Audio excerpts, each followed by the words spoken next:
शांति अपने माँ के साथ रहती थी। शांति की माँ बहुत ही ज्यादा गरीब थी, लेकिन उसका सपना था कि उसकी बेटी शांति अच्छे से घर में जा सके और खुशी से रह सके। और जो गरीबी उसने अपनी माँ के घर में देखी है, वो गरीबी अपने ससुराल में ना देख पाए।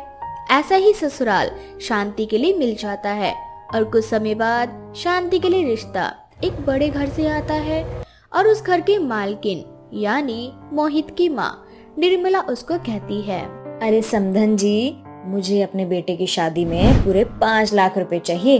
अगर 5 लाख रुपए में से 1 रुपया भी कम हुआ ना, तो मैं अपने बेटे की शादी आपकी बिटिया से तोड़ दूंगी। लेकिन बहन जी, मैं 5 लाख रुपए कहाँ से लाऊंगी? समधन जी, वो तो मैं नहीं जानती, लेकिन हाँ इतना कह देती हूँ कि 5 लाख रुपए में से 1 रुपया भी कम नहीं होना चाहिए। इस तरह से निर्मला वहाँ से उठकर चली जाती है और शांति की माँ अब बिना सोचे समझे अपने घर को बेच देती है। बेचने के बाद शांति की माँ शांति की शादी मोहित नाम के लड़के से करवा देती है। शादी के बाद शांति घर की सारी जिम्मेदारियों को अच्छे से संभालने लगती है। ऐसे ही दिन गुजरने लगते हैं और एक दिन निर्मला शांति से कहती है, अरे बहू, तुझे तो पता है ना कि मेरे घर की सारी बहुएं सुबह के 4 बजे उठ के घर का सारा काम कर लेती हैं, और एक तू है सुबह 6 बजे उठ रही है। अरे थोड़ा जल्दी उठ जाया कर, मोहित को ऑफिस जाना होता है। जी मम्मी जी, ठीक है, मैं कोशिश करूंगी कि कल से सुबह 4 बजे ही उठ जाऊं। कोशिश क्या होता है बहू? ये बोल कि ठीक है मम्मी जी, कल सुबह 4 बजे उठूंगी।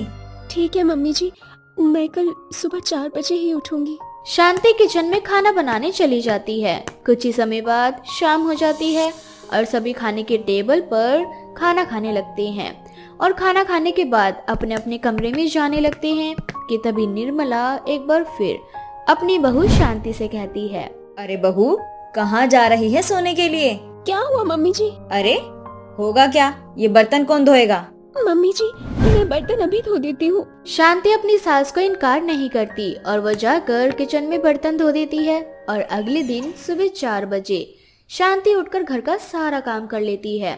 और जब सभी लोग 7 बजे उठते हैं, तब शांति की सास निर्मला घर का सारा काम खत्म देख शांति से कहती है, अरे शांति बहू, तूने तो घर का सारा काम कर लिया। जी माँ जी, मैंने घर का सारा काम कर लिया है और साथ ही खाना भी बना दिया है। अब ऐसे ही दिन गुजरने लगते हैं और एक दिन मोहित अपने काम के सिलसिले में कुछ दिन के लिए बाहर चला जाता है। निर्मला ये देख बहुत ज्यादा जलने लगती है कि शांति उसकी सारी बातें कैसे मान रही है। फिर ये देख निर्मला मन ही मन कहती है, हे भगवान, ये तो घर का सारा काम कर रही है, अब मैं इसको अपने बेटे से अलग कैसे करूं? आइडिया। इतना कहकर निर्मला शांति को आवाज लगाती है, शांति बहू, अरे ओ शांति बहू, जरा इधर तो आना। जी माँ जी, बोलिए। बहू, तू इतने दिनों से अपने मायके नहीं गई, इसलिए मैं सोच रही हूँ कि तुझे तेरे मायके भेज दूँ। इससे तू भी खुश हो जाएगी और तेरी माँ को भी शांति मिल जाएगी। हाँ माँ जी, वैसे मुझे मम्मी की याद बहुत आ रही है। हाँ, बस इसीलिए तो कह रही हूँ कि तू अपनी माँ से मिलकर आ जा। ठीक है मम्मी जी। इतना कहकर शांति अब अपना सामान पैक करती है और अपने माँ के घर निकल जाती है। 2 दिन हो जाते हैं और 2 दिन बाद मोहित अपने काम से वापस आता है और अपनी माँ से कहता है, माँ शांति कहाँ है? घर में कहीं दिखाई नहीं पड़ रही है। देख ना बेटा, शांति मुझे बिना बताए मायके चली गई। अरे पिछले 2 दिन से घर भी नहीं आई है, ना जाने कहाँ गई है। कोई बात नहीं माँ, मैं शांति को कल सुबह ही लेकर आ जाऊंगा। ठीक है बेटा। इस तरह से शांति को लेने के लिए मोहित अगले दिन उसके घर जाता है, जहाँ वो देखता है कि शांति के घर पर एक बड़ा सा ताला लगा हुआ है और वहाँ पर ना तो शांति है और ना ही उसकी माँ। ये देख मोहित गुस्से में घर वापस आ जाता है और अपनी माँ से कहता है, माँ, शांति तो अपने घर पर है ही नहीं, उसके घर पर तो एक बड़ा सा ताला लगा हुआ है। बेटा, मुझे उसके हाव भाव बिल्कुल भी सही नहीं लग रहे। कहीं ऐसा तो नहीं कि वो किसी पराये मर्द के साथ भाग गई हो और उसका साथ उसकी माँ दे रही हो। मोहित कुछ नहीं बोलता और चुपचाप अपने कमरे में चला जाता है। ऐसे ही अब अगले 4 दिन बीत जाते हैं और 4 दिन बाद जब शांति अपने घर आती है, तब मोहित उसे धक्के मारते हुए कहता है, तुम अब क्यों आई हो मेरे घर पर? निकल जाओ यहाँ से, और तो और मैं तुम्हें तलाक दे रहा हूँ। तुम इस डिवोर्स पेपर पर साइन कर दो। लेकिन मोहित मेरी बात तो सुनिए।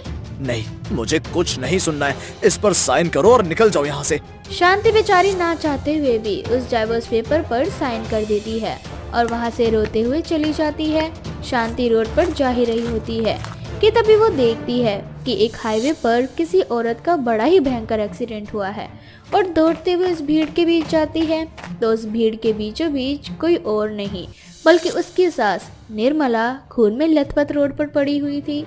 ये देख शांति तुरंत अपनी सास को हॉस्पिटल ले जाती है, जहां डॉक्टर निर्मला का इलाज करते हैं। और जैसे ही डॉक्टर बाहर आते हैं वो शांति से कहते हैं, आपकी सास को खून की जरूरत है, क्योंकि आपकी सास के सिर से ज्यादा खून बह चुका है, इसीलिए हमें उनको खून चढ़ाना होगा। उसकी बातों को सुनते हुए शांति कहती है, डॉक्टर साहब मेरा खून ले लीजिए, मैं अपनी सास को खून देने के लिए तैयार हूँ। और इस तरह से अब डॉक्टर शांति का खून देकर निर्मला को चढ़ाने लगते हैं। कुछ ही समय बाद मोहित वहां आ जाता है। ये देख के शांति उसकी माँ को खून दे रही है। उसकी आंखों से आंसू झलक जाते हैं, लेकिन वो कुछ नहीं बोल पाता। ऐसे ही अब कुछ घंटे गुजर जाते हैं और निर्मला को जब होश आता है तब वो अपने बगल में शांति को खून देते हुए देख अपनी आंखों में आंसू लिए अपने बेटे मोहित से कहती है, बेटा मोहित, शांति बहू आ गई। हाँ माँ, आ तो गई, लेकिन आने का क्या फायदा? मैंने तो उसको डिवोर्स दे दिया। क्या? ये क्या कह रहा है तू? जो आप सुन रही हैं वो सच है माँ। जो औरत मेरी ना हो सकी, मैं उसको अपने साथ नहीं रख सकता। मोहित की बात सुनकर निर्मला को अब बहुत पछतावा होता है और वो मोहित से बोलती है, बेटा तेरी पत्नी शांति बहुत शरीफ है। उसके चरित्र पे दाग तो मैंने ही लगाया था। मैंने ही उसको उसके मायके भेजा था और तुझसे झूठ बोल दिया, क्योंकि मेरे मन में लालच आ चुका था और मैं तेरी दूसरी शादी करवाना चाहती थी। ये सुनते ही मोहित शांति के पास जाकर बैठ जाता है और उसके हाथों को अपने हाथों में पकड़ते हुए रोने लगता है और शांति से बोलता है, मुझे माफ कर दो शांति, मुझसे न जाने कितनी बड़ी गलती हो गई। अगर ऐसा कुछ था तो तुमने मुझे बताया क्यों नहीं? मोहित जी, मैं आपको बताने आई, लेकिन आपने मेरी एक न सुनी और अपने गुस्से और आपके दबाव में आकर मैंने डाइवोर्स पेपर पर साइन कर दिया। लेकिन शांति, मैं तुम्हें तुम्हारे मायके लेने आया था, लेकिन तुम दोनों मुझे दिखे ही नहीं। तुम्हारे घर पर तुम दोनों की जगह एक बड़ा सा ताला दिखाई दिया और इस वजह से मैं परेशान हो गया था। मोहित जी, जिस तरीके से आप हैरान हो गए उसी तरीके से मैं भी हैरान हो गई थी। आखिर मेरी माँ कहाँ गई? और जब मैंने पूछताछ करी तब मुझे पता चला कि मेरी माँ तो वृद्धा आश्रम गई हुई है। और जब मैं अपनी माँ के पास वृद्धा आश्रम आई तब मुझे मेरी माँ से पता चला कि मेरी माँ ने मेरी शादी के लिए उस घर को कब का बेच दिया और अब वो खुद उस वृद्धा आश्रम में रह रही है। बहू बेटा, हो सके तो मुझे माफ कर देना। ये सब कुछ मेरी वजह से हुआ है। मेरी वजह से ही तुम दोनों के बीच फूट आई थी, लेकिन अब मैं ही तुम दोनों की दोबारा शादी करके तुम दोनों का घर बसाऊंगी। इस तरह से कुछ दिन बाद निर्मला को डिस्चार्ज मिल जाता है और निर्मला मोहित और शांति की एक बार फिर शादी करवाती है और खुशी से अपने परिवार के साथ रहने लगती है। जादुई पटाखा की मशीन। शर्मिला अपनी बेटी मोना के साथ पालमपुर गांव में रहती थी। शर्मिला की छोटी सी कपड़े की दुकान थी। मोना कभी कभी शर्मिला के कामों में हाथ बटा देती थी। दोनों की जिंदगी अच्छे से कट रही थी। इस बार हमारी अच्छी कमाई हुई है। इस बार मैं तुम्हें अंग्रेजी स्कूल में भेजूंगी। सच्ची मम्मी? मैं वहां नए नए दोस्त बनाऊंगी। मैं कभी तुम्हें कोई चीज की कमी नहीं होने दूंगी। हम लोग के समय इस गांव में स्कूल ही नहीं था, इसलिए हम पढ़ नहीं सके, लेकिन तुम खूब पढ़ लिख कर अफसर बनना। हाँ मम्मी, मैं बहुत बड़ी अफसर बनूंगी और तुम्हारा और इस गांव का नाम रोशन करूंगी। इस बार गांव में बहुत बारिश होती है और बाढ़ आ जाती है, जिससे लोगों को बहुत नुकसान होता है। पूरा गांव तबाह हो जाता है। बाढ़ में शर्मिला की दुकान भी बह जाती है और उसकी आर्थिक स्थिति भी बहुत खराब हो जाती है। हाय राम, ये क्या हुआ? सब कुछ तबाह हो गया। मेरा घर और मेरी दुकान दोनों बह गई। अब हम क्या करेंगे? हमारे पास तो रहने के लिए भी जगह नहीं है। तुम चिंता मत करो बेटी, हम फिर से अपना नया बिजनेस शुरू करेंगे। लेकिन हमारी पुरानी दुकान तो बह गई, हमारे पास पैसे भी नहीं है। कोशिश करने वालों की कभी हार नहीं होती, बस खुद पर भरोसा रखो। शर्मिला मोना को हिम्मत रखने के लिए बोलती है, लेकिन उसे खुद पता नहीं था कि वो क्या करेगी। उसके पास ना ही पैसा था और ना ही रहने के लिए जगह। जैसे तैसे करके शर्मिला पत्तों की एक झोपड़ी बनाती है और उसमें रहने लगती है। शर्मिला गांव के जमींदार चौधरी के पास पैसे उधार मांगने जाती है। चौधरी साहब, आपको तो पता है, बाढ़ की वजह से सब कुछ तबाह हो गया। हमारी दुकान भी बह गई। खाने के लिए भी अब सामान नहीं है। क्या कर सकते हैं, बहुत नुकसान हुआ है गांव का पानी की वजह से।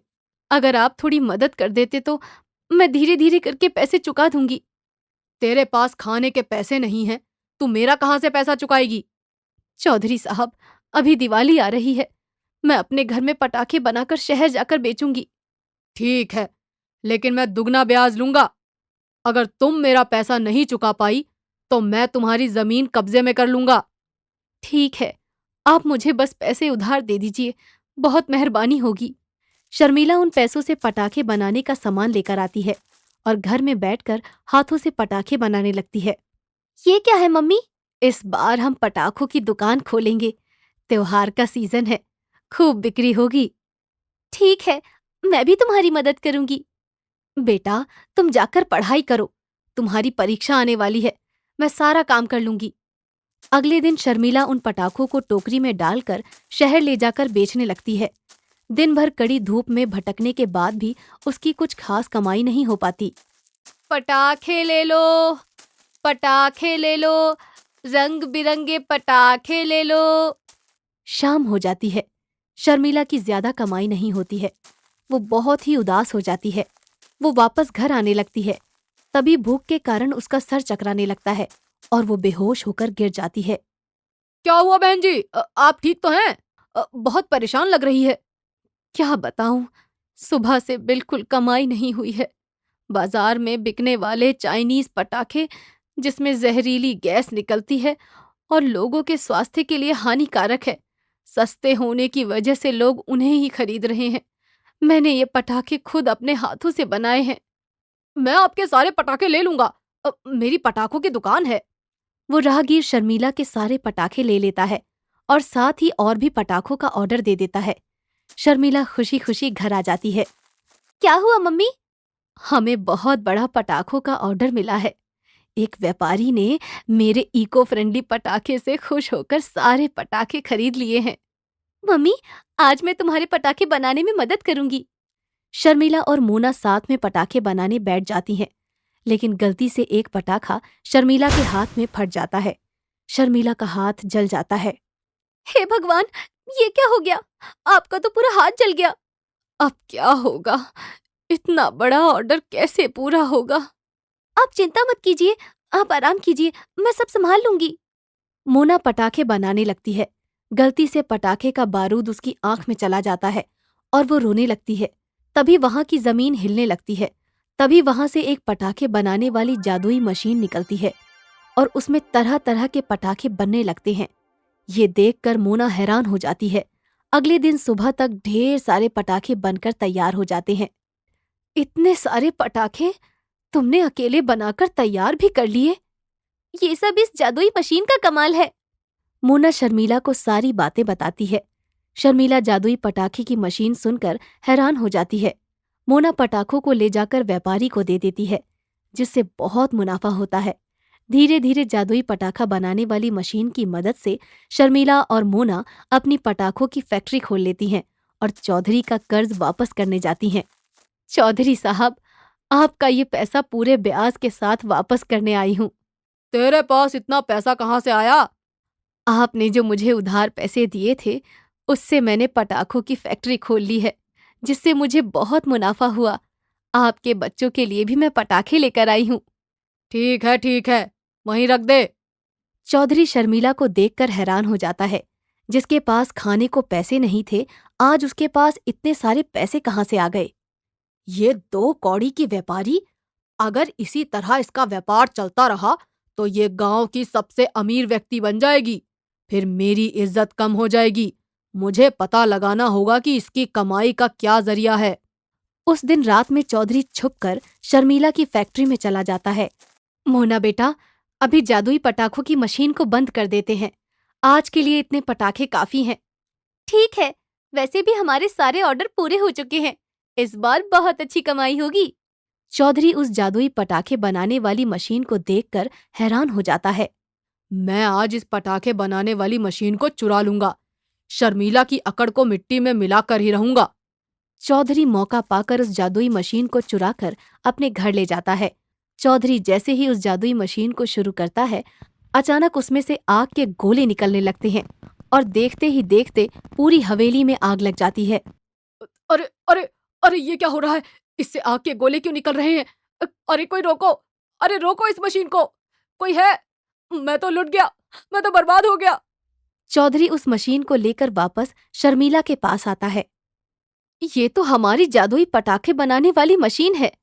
ये तुम्हारी जादुई पटाखे बनाने वाली मशीन, इसने मेरे पूरे घर को जला दिया। तुम्हारी तरक्की से मुझे जलन होने लगी थी, इसलिए मैं इस जादुई मशीन को चुराकर अपने घर ले गया था। इसकी वजह से मैं लुट गया। लालच, क्रोध और जलन का हमेशा बुरा ही नतीजा होता है। मुझे अपने कर्मों का फल मिल गया है, मुझे माफ कर दो। इस मशीन को वापस ले लो। अब इस जादुई मशीन की हमें कोई जरूरत नहीं है। चौधरी के जाने के बाद शर्मिला उस जादुई मशीन को वापस वहीं जमीन में गाड़ देती है और अपने कारोबार को आगे बढ़ाती है। गरीब और पिछले लोगों की मदद करती है और खुशियों वाली दीपावली मनाती है। सुबह का समय था और अशोक ऑफिस जाने के लिए तैयार हो रहा होता है। तभी आरती हाथों में चाय लिए अशोक के पास जाती है और उसे चाय देते हुए उसे बोलती है, अशोक जी, आपकी चाय।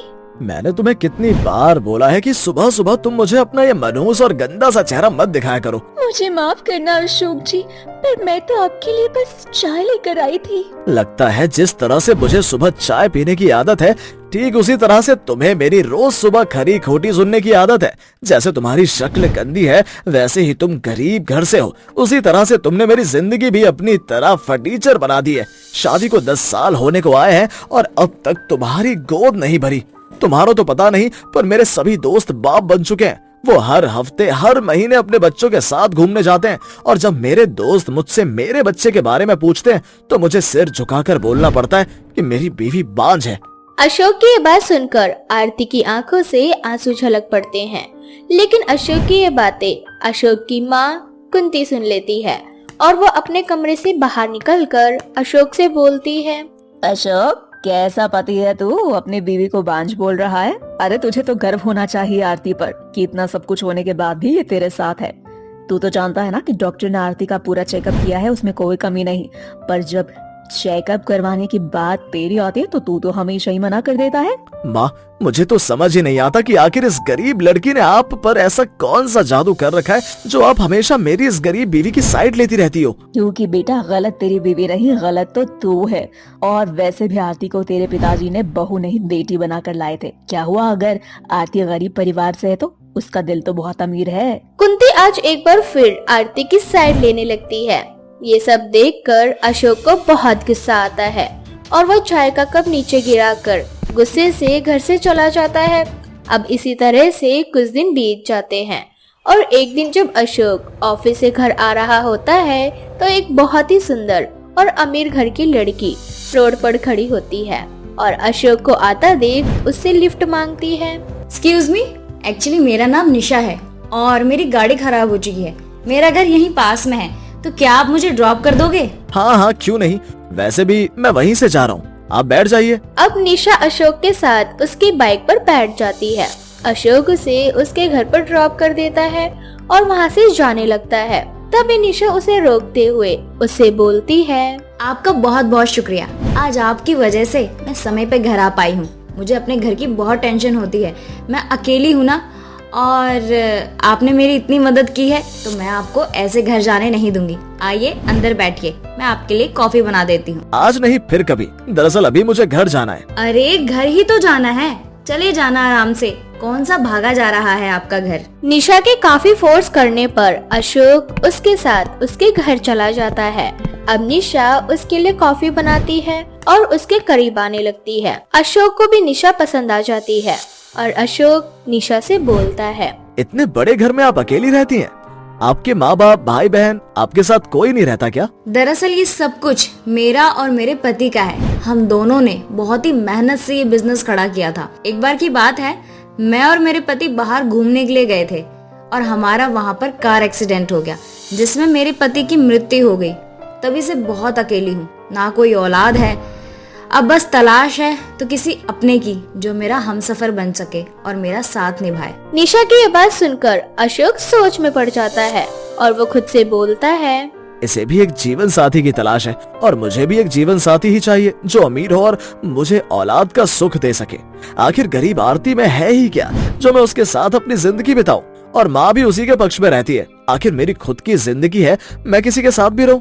इतना सोचकर अशोक निशा से बोलता है, आपकी और मेरी जिंदगी एक जैसी ही है, फर्क बस इतना ही है कि आपके पति आपके साथ नहीं रहे और मेरी गरीब पत्नी मेरा साया नहीं छोड़ती। न जाने उसने मेरी माँ पर क्या जादू कर रखा है, मेरी माँ बस उसी के गुण गाती है। मेरी शादी को 10 साल होने को आ चुके हैं और आज तक उसने मुझे कोई सुख नहीं दिया, यहाँ तक कि बाप बनने का भी नहीं। मैं बस अब अपनी जिंदगी में एक ऐसी लड़की चाहता हूँ जो मुझे सारी खुशियाँ दे सके। इस तरह से अशोक और निशा काफी देर तक बात करते हैं। कुछ देर बाद अशोक घर के लिए चला जाता है। अगली सुबह अशोक फिर से निशा के घर आ जाता है और उसे पिकअप कर लेता है। ये सिलसिला कुछ उसी तरह से शुरू हो जाता है और देखते ही देखते दोनों एक दूसरे से प्यार करने लगते हैं और अब शादी करने का फैसला ले लेते हैं। और एक दिन वो उससे शादी करके उसे अपने घर ले जाता है। निशा को देखकर कुंती हैरान हो जाती है और अपने बेटे से बोलती है, अशोक बेटा, ये तो अपने साथ किसे लाया है? कौन है ये लड़की?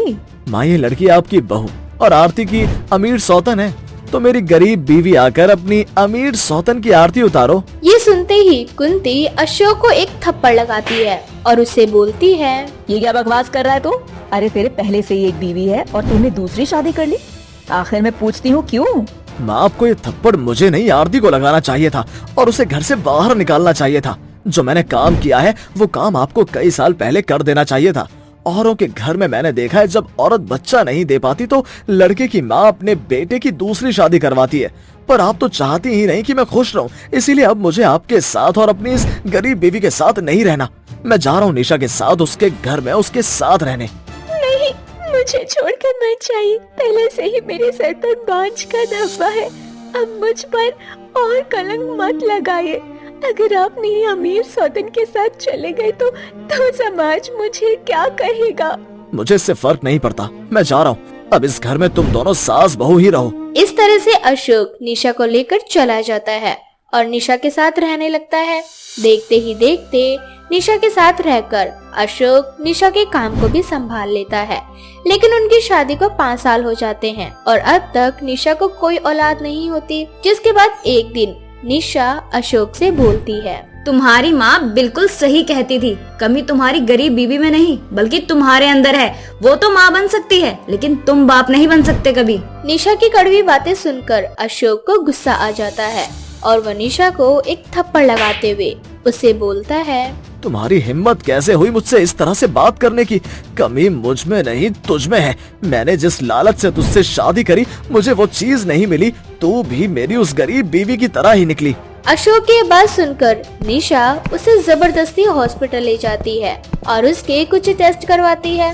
टेस्ट होने के बाद पता चलता है कि कमी निशा में नहीं बल्कि अशोक में है। अशोक कभी बाप नहीं बन सकता। जब ये बात अशोक को पता चलती है तो उसे अपनी गलती का एहसास होता है और वो निशा के साथ आरती के पास जाता है, जहाँ वो सबसे माफी मांगते हुए उनसे बोलता है, माँ, आरती, निशा, आप सब सही थे। गलत था तो सिर्फ और सिर्फ मैं। मेरी वजह से 2 लोगों की जिंदगी खराब हो गई। मैंने अपनी एक बीवी को गरीब बीवी और दूसरी बीवी को अमीर सौतन का नाम दे दिया। तुम दोनों को मैंने बाज कहा, जबकि सारी कमी तो मुझ में है। अपने इस निठल्ले निकम्मे पति को माफ कर देना।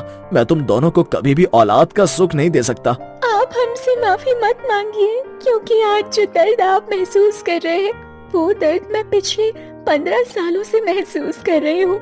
इसीलिए मैं आपके दुख को समझ सकती हूँ। इस तरह से वो सभी लोग अशोक को माफ कर देते हैं। जिसके बाद अशोक, आरती, निशा सब एक साथ रहते हैं और बाद में वो एक बच्ची भी अडॉप्ट कर लेते हैं और इस तरह से अपनी जिंदगी में औलाद की कमी को पूरे करते हैं।